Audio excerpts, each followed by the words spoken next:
Bonjour et bienvenue dans votre revue de presse JV, la dernière de la saison. Oui, avant de se retrouver en septembre. Et pour cette dernière, j'enregistre actuellement en direct live différé. Je suis connecté sur le stream PlayStation et dans exactement 3 minutes, le State of Play que nous attendons, même si on nous a prévenu, il n'y aura pas de grosses révélations PlayStation 5, c'est surtout des jeux PS4, quelques jeux PS5 aussi, ça va parler de VR. Donc là j'enregistre en direct, je réagis, pour ceux qui suivent l'émission depuis longtemps, je l'ai souvent fait, j'enregistre là, je commente en direct la conf, et hop, après je monte ça, et je mets ça sur tous les flux audio, disponibles après sur toutes les applis de podcast, sur YouTube, sur IGTV, etc. etc. Je voulais faire ça en live via Twitch, comme vous l'avez vu sur Twitter, mais malheureusement, ma connexion étant ce qu'elle est, ça n'a pas pu se faire. Et donc on va reprendre cette formule de direct live différé. Je sais que certaines et certains d'entre vous aimaient bien, donc voilà, c'est l'occasion aussi de renouer avec cette petite formule que j'aime bien vous proposer de temps à autre. Alors j'ai une très longue soirée, à mon avis ça va runner jusqu'au milieu de la nuit. Pour vous monter tout ça, pour que tout soit dispo là au moment où vous écouterez l'émission. L'occasion de remercier à nouveau les tipeurs et les patrons du Patreon pour votre soutien, pour leur soutien très précieux. Ça devrait commencer donc... Alors j'ai un petit décalage parce que moi j'ai 21h59, mais si je regarde le stream de Sony, enfin c'est eux qui ont un petit décalage plutôt, puisque là ça devrait commencer dans 2 minutes. L'occasion de remercier Mike, nouveau tipeur, bienvenue dans la famille de la revue de presse JV. Ren Sensei, Mopral, Bertrand, coucou mon Bertrand Amar, que l'on salue, Pipo Letsu, Trifon, Siwidiju, Electrotactics, Yvan Le Pierrot, Machin Truc 76, Garan, HXC, Lina Nounette, Pikachu, HL9, Nicolas, Yvan, alias Vanifraise, Xnihili, Carnoct, Aza, Sleko, Anet, Evolix, JP Madère et Monsieur A. Merci, cher tipeur, pour votre soutien. Et merci donc à Tonton Bernard à Gontran du Patreon. Si vous voulez soutenir l'émission, n'hésitez pas, tous les liens sont dans la description de cet épisode. Merci encore à vous 1000 fois. Alors, et ça y est, ça commence. On y est, les cocos. La fameuse barre lumineuse s'affiche à l'écran, barre traditionnelle. Alors, avec quoi que ça va commencer. Alors on commence avec du Crash Bandicoot 4. Donc là ça nous parle un petit peu du pitch de Crash 4. Bon, ma Crash Bandicoot ça n'a jamais été ma cam. J'ai toujours trouvé que c'était très limité. Mais par contre oui, pour les fans, ce 4ème épisode est assez joli. Ça tourne bien. Par contre, il y a un truc que j'ai toujours aimé dans Crash, et y compris dans ce que je vois là pour le 4ème épisode, c'est son look. Donc des nouveaux personnages, des nouveaux environnements, des nouvelles features de gameplay. Bon... Ça a l'air de faire le taf, Je pense que si vous êtes fan, vous vous poserez pas trop de questions. Donc là, ça parle de dimensions différentes, où vous allez retraverser les niveaux avec des différents styles visuels, et que ça va renouveler l'expérience, etc. Ouais, visuellement, ça le fait. Donc le 2 octobre 2020, Crash Bandicoot 4, It's About Time. Donc maintenant, on part sur du Hitman 3. Je vous mettrai les extraits dans la version vidéo sur la chaîne YouTube de la revue de presse JV. Si vous voulez réécouter cette émission ou l'écouter ou la conseiller à d'autres, mais en version vidéo, donc vous aurez les extraits. Je vous ferai un petit montage de derrière les fagots. Alors là, on passe sur du Braid. Alors attendez, Braid, on nous annonce une suite. Ça, on voit des images. Ah, Braid édition anniversaire. D'accord. Ah, ça c'est chouette ça. Donc il a été retapé en fait pour les nouvelles techno. Ok, donc visuellement et au niveau des animations également, ça va être beaucoup plus smooth, beaucoup plus fluide. Ok, donc ça c'est pour l'année prochaine. Au début 2021. Ok, à voir dans le détail toutes les petites modifs. On en reparlera dans l'émission parce que Braid c'est un énorme jeu. Ça c'est vraiment cool. Là on passe maintenant sur The Passless de Giant Squid. Alors un open world très joli. On incarne un chasseur, une chasseuse même, qui utilise un arc, et suivi d'un rapace visiblement. Je crois qu'on l'avait déjà vu celui-ci déjà, mais pas une phase de gameplay aussi détaillée il me semble. C'est très joli, c'est dépouillé en même temps très stylisé. J'aime beaucoup. Donc ça va vraiment se situer dans une forêt principalement. Alors entre temps est tombée l'information que Hitman 3 sera jouable en VR. J'avais dû la louper, mais je vois que c'était relevé sur Twitter, donc je vous en parle. C'est très mignon The Passless, vraiment. Donc là on nous montre aussi des petites phases de puzzle bien sympathiques. On utilise effectivement son arc et ses flèches. Donc il y a une vision spirituelle pour se repérer sur la map. Même si c'est vrai que les open world, on en bouffe un peu à toutes les sauces en ce moment. C'est vrai que celui-ci fait vraiment envie. Hein. Mais après, voilà, les open world, s'ils sont du calibre d'un Ghost of Tsushima, là que je suis encore dessus et que vraiment j'aime énormément, moi, il n'y a pas de souci. Hein. En tout cas, ouais, The Passless, ça fait envie, hein, vraiment. Hein. N'hésitez pas à me dire ce que vous pensez de ces annonces des jeux, hein, bien sûr, sur le compte Twitter de l'émission, à Revue de Presse, j'y vais tout coller, sur le Discord, sur le Facebook, en commentaire sur YouTube, où vous voulez. Ah, vraiment, puis l'héroïne, elle est vraiment super stylée, quoi. Ah, c'est pour les fêtes, donc c'est pour la fin de l'année, et c'était sur PS5, hein. C'était sur PS5, The Passless, oui. Ah, Spelunky 2, ça c'est très bien ça. Même si là, les nerfs sont mis à rude épreuve déjà sur le premier, donc là il va falloir s'accrocher. Donc là, on a des nouvelles images de Spelunky 2, l'un des jeux indés hein, les plus attendus du moment. Alors visuellement, on reste un peu dans le même univers, hein, et ça c'est un petit peu normal. Il y a peut-être un chouille plus de couleurs, et encore. De nouveaux persos, des pièges de plus en plus sadiques, des maps de plus en plus vénères. Oh là là là. Rien que de le voir déjà, je me dis que ça promet des belles crises de nerfs. Mais c'est tellement bon en même temps, Spelunky. On peut chevaucher des bestioles assez rigolotes. Donc il y a plein de petites features nouvelles, hein, bien sûr. Après là, vous le savez, voilà, on est un peu dans la folie de l'instant. C'est un peu compliqué de vous parler en même temps d'écouter toutes les annonces. Mais voilà, pour les plus gros titres, on détaillera ça bien sûr dans de futures émissions. Donc à la rentrée du coup, hein, puisque là c'est vraiment la dernière... avant le véritable début de la saison 4, début septembre. Même si une grosse revue de presse JV hein, qui est en cours de montage. Donc c'est le 15 septembre, hein, Spelunky 2. Donc là, toujours sur PS4, Genshin Impact de MiHoYo. Alors là, on est vraiment dans du 100% pur Jap. Donc là, on voit des persos super stylés, combattre des monstres, interagir avec leur environnement via des pouvoirs. Oh, ça sent un peu le simili open world, mais c'est une ambiance très JRPG. Je trouve qu'il y a une ambiance un petit peu Tales of.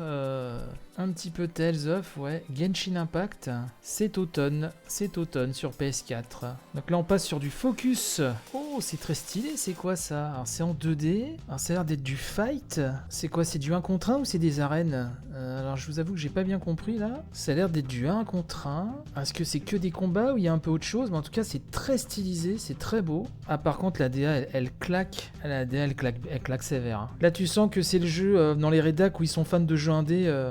Ça va frétiller là, comme des petites truites. Hein. Aeon Must Die, 2021 sur PS4. Ok. Alors, j'ai pas...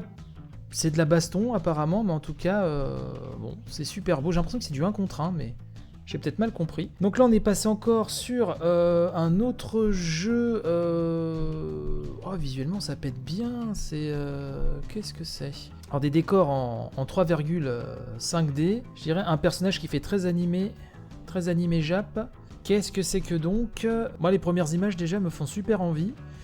Est-ce qu'on l'a déjà vu, celui-là aussi? Je sais plus. Alors, la demoiselle combat avec une épée, avec un gun. Alors, est-ce que c'est vraiment japonais ou c'est un jeu occidental qui se veut looké japonais? Donc, c'est toujours vue de profil. Ça fait un peu penser, si vous voulez, au niveau vue de profil dans Nier Automata. Je parle au niveau de la caméra, quoi. Hein. Je parle pas du style graphique. Ah, mais graphiquement, c'est très intéressant. Hein. Ouais, j'aime beaucoup. Et les sprites font très 2D old school. Anno Mutation PS4, fin d'année, ok. Je crois qu'on l'avait déjà vu celui-là. Donc là on revient sur PS5. Ah oui, avec ce jeu Lolilol. Donc on revient sur... oui, c'est Bugsnax. Voilà, Bugsnax. C'est dur à dire, hein, sur PlayStation 5. Donc PlayStation VR, on passe sur du Lucasfilm. Donc ça va être du Star Wars, j'imagine. Donc une expérience VR hein, prévue pour là... dans 15 jours, hein. Donc là, on est sur du 505 games. Remedy. Ah, serait-ce du contenu additionnel pour Control? Que je n'ai pas encore fait malheureusement, mais que je ferai sur mon PC par contre pour... ou peut-être une annonce Control sur PS5. À mon avis, c'est du contenu additionnel, hein, je pense. Oui, c'est du nouveau contenu. Alors j'essaie de suivre comme je peux, parce que j'ai ma connexion internet qui lag un peu, c'est très compliqué. Donc je fais au mieux, hein, ne vous inquiétez pas. Donc là, on a quoi? On a un jeu avec des petits guerriers qu'on pose sur une sorte de damier. C'est quoi? C'est du tactical. C'était une sorte de jeu d'échecs. J'ai pas eu le temps de voir le titre passer, parce que ça a ramé. Donc je suis désolé. Alors, qu'est-ce que donc oh, ça ressemble beaucoup à...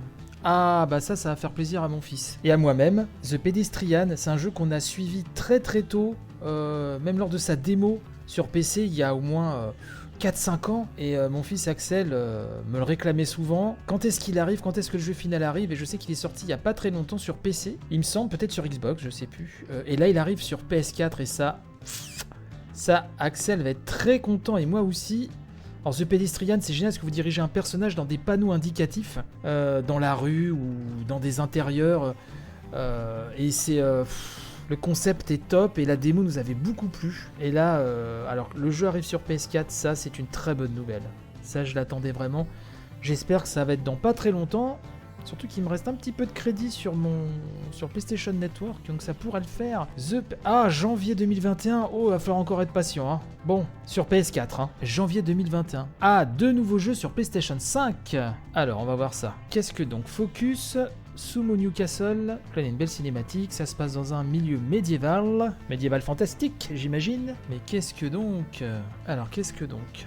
Donc là, pour l'instant, il y a une belle cinématique et on a des combats, c'est super, mais on aimerait voir du gameplay, s'il vous plaît, messieurs. Alors, si c'est...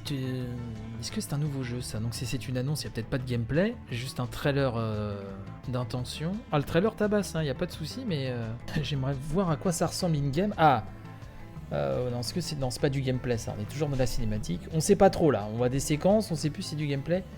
Outlaws and Legends. Ah, on voit du gameplay, un petit peu. D'accord. Oh, bah, ça a l'air chouettos. C'est super gore. C'est à la 3e personne. Et c'est en 2021 sur PlayStation 5. Axel, ils ont annoncé The Pedestrian en janvier sur PS4. T'es content que je t'ai informé, c'est ça que t'es en train de dire? Ah Ah ouais, j'ai tout de suite pensé à toi quand j'ai vu là, mais il sort en janvier. Donc ouais, il va falloir attendre là, janvier. Mais il sort sur PS4 en tout cas, c'est top ça, on se le prendra direct. Hein. Alors là, on a un jeu de combat d'animaux, ça explore, c'est très kawaii. J'ai vu des combats, ça me faisait penser un peu à Pokémon. Un monde exploré, il y a des avatars, il y a des animaux qui font très Pokémon. Donc c'est sur PS5 apparemment. Qu'est-ce que c'est que donc? Temtem. Ok, bon, je pense qu'il n'y a pas de quoi non plus devenir ouf. Alors un autre jeu PS5, qu'est-ce que c'est? Oh, c'est très joli. Gearbox. Alors ça va très vite. Hein. Ouais, c'est Godfall. Donc Godfall, on l'avait déjà vu. Ok. Et donc là, on va nous montrer des combats de Godfall. Ah, sur PS5, ça fait plaisir. Et c'est toujours... joli, très joli. Ah, c'est beau. Godfall, là, ça envoie du lourd. Hein. Après, Gearbox, ils savent faire, même si là, c'est une DA qui leur est pas très familière. Hein. Il me semble pas qu'ils aient déjà fait des prods avec ce genre de visuel. Mais donc là, c'est bien, on voit du gameplay. Merci, messieurs. Merci, Sony. Du gameplay magnifique. Donc vraiment une longue séquence de gameplay pour Godfall. Donc là, bien évidemment, dans la version vidéo de l'édition, vous aurez un petit condensé. Mais si vous voulez poursuivre ça, n'hésitez pas à aller sur les chaînes officielles PlayStation ou sur votre site d'actualité préféré. Vous aurez, je pense, de quoi vous en mettre plein les mirettes. Et donc, ouais, auparavant, on a vu Temtem, qui ressemblait vraiment à une sorte de jeu à la Pokémon, mais online. Donc sur PS5, alors je sais plus si je vous ai dit que c'était en 2021, parce qu'entre temps je ramasse les infos, pour essayer d'être le plus informatif possible, parce que là je n'aurai pas trop le recul de creuser, puisque là je vais passer une partie de la nuit à faire tout le montage.